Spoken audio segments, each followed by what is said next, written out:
Good morning, everybody. Just thought I'd do a quick video while my son is actually doing cricket practice just over there at the moment, and we weren't sure if it was going to be on today because we woke up and it was piddling down with rain, and then it just went boom into this glorious, beautiful sunshine. We've still had a few showers, but I'm especially listening to my son. It just reminded me how much we all in life swing from, positivity to negativity. It's like, yesterday was football match for my son, and he's really upbeat. And today, because it was cricket practice, it wasn't a match, and it was just getting up again on a Sunday morning early. He was just a lot more negative, and I'm trying to teach him, not to be so negative or thinking something is going to be bad, like it's going to be raining, when in actuality it's actually turned out to be really lovely and sunny. And of course we all do that, don't we? We flip between light and shade, or at least I do anyway. And that can be in your outlook for things, whether it's just life in general, or whether it's that job interview, or if it's that day at work, that upcoming week at work, or it could be anything, and it could just be your general mood swings.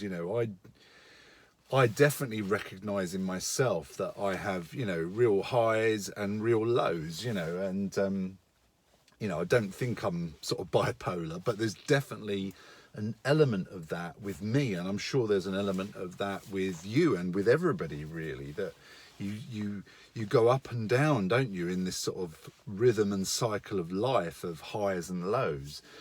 And for me, the key thing is that conscious awareness of these ups and downs, so that if you recognize when you're in a bit of a lull, when you're in a bit of a downer, that there's a few tools that you can use to get yourself out of that rut. And like I always say, maybe it's going for a run for me, for example, or just getting out in fresh air and going for a walk. Or sometimes for me, it's like the escapism of just watching a film. I love films. Maybe it's just sitting and watching a film in the afternoon, having some me time. So I'm sort of recharging, getting my brain away from whatever I'm worrying about or thinking about. So have a think about, if that situation comes up with you, just try and think of a few tools, a few things in your armory that you can use to get yourself out of those troughs, to get yourself out of those ruts in life. And also, be aware of the high, like celebrate the highs as well. When you're really, happy with things, then recognize that too. Otherwise you'll only remember all the downers and all the downside of things and all the negativity. So recognize in life all your positive things and positive thoughts and positive actions. That is why I recommend doing some form of gratitude practice. So it doesn't have to be big and complicated. So every morning and every evening, I will just write down 3 things I'm grateful for. So it's usually more than 3, but 3 things I'm grateful for. Then I write down at least 3 things that I'm looking forward to in the day. So positive expectancy. So, and the point is that I'm showing gratitude in the morning. So I'm going to get my brain into a grateful mindset, but also the positive expectancy will be, I'm seeding the brain to I'm helping the universe give me those things. Yeah. So if it's like, I want to have a really nice dinner tonight, or I'm really looking forward to that dinner tonight, or I'm going to go and do a 5K run, or I'm going to finish my AWS revision, whatever it is for you, put down at least a few of those things that you want to achieve today. And the key thing, I think, is not to put too many things down there. Like I always say, on your to-do list, if you've got a big to-do list like I have, it's got, my main to-do list's got hundreds of things on it. But my daily to-do list, I still do it now. I still put 5 things down, then I add about 5 more, and it ends up being a whole A4 page of things to do. What I've found really good, though, is if I put down 3 to 5 things. okay, 3 to 5 things on there, and then it feels like I'm getting things done, I'm achieving more that way. I think the best method, I'm still testing out this whole process, is actually to put down 3 things. Or what I've actually done recently is I might have a daily list of 10 things on my to-do list.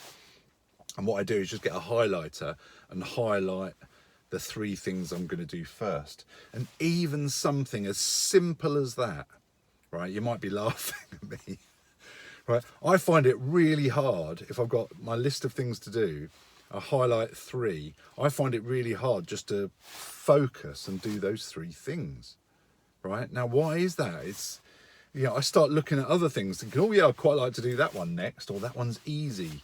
I don't want to do my stretches. I don't want to go for a run, or I don't want to go to the shops, or whatever it is. So just have a think about how you can get productivity tools or tips like that working for you. And again, don't beat yourself up about it if you're not getting things done perfectly. So that's why I like to do that gratitude thing in the morning. 3 things at least that you're grateful for, then at least 3 things that you're looking forward to doing during the day. And then at the end of the day, what I write down is at least 3 mini wins. So what wins have you had for the day that you've just enjoyed? Okay, so it might be that you went for a walk. It might be that you applied for a job. It might be that you asked me for CV help, CV advice, excuse me. Something. It might be something you've done that you've been meaning to do and you just haven't got around to doing it. And then again, at the end of the day, I'll write down 3 things I'm grateful for, at least 3 things that I've been grateful for the entire day. So yesterday I think I wrote down that I was grateful for watching a movie with my daughter. So my wife and my son were out at a party, a mountain bike party. So I actually had some time one-to-one with my daughter and we sat and watched a nice movie together. So that was lovely. The other thing I was grateful for was a nice dinner. So I had nice lamb steak, some roasted vegetables, and I had a nice glass of red wine, just one. So that was the other thing I was grateful for. And the other thing I think I was grateful for was my son's football match. So he got out, did football. They lost the match, but it was nice to be able to watch him, support him. And I was out in the fresh air, but just lovely to see your kids playing sport like that. So that was at least 3 things I wrote down yesterday.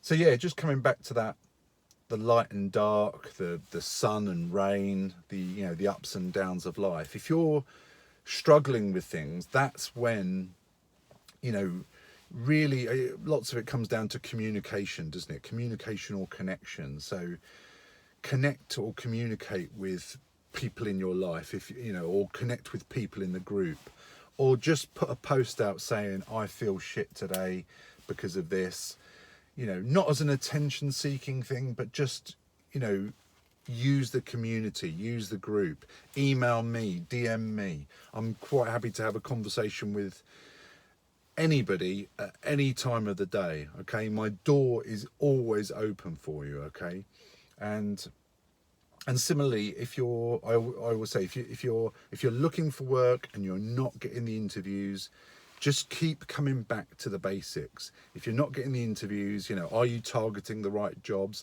Where are you looking for those jobs?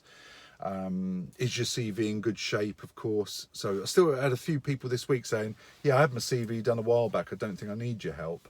It's like, I don't care whether you need my help or not, but just let me have a look at your CV for the free CV advice, just in case I spot something, because I've seen so many people have CVs created by so-called professional CV writers, and they're not really as good as they could be.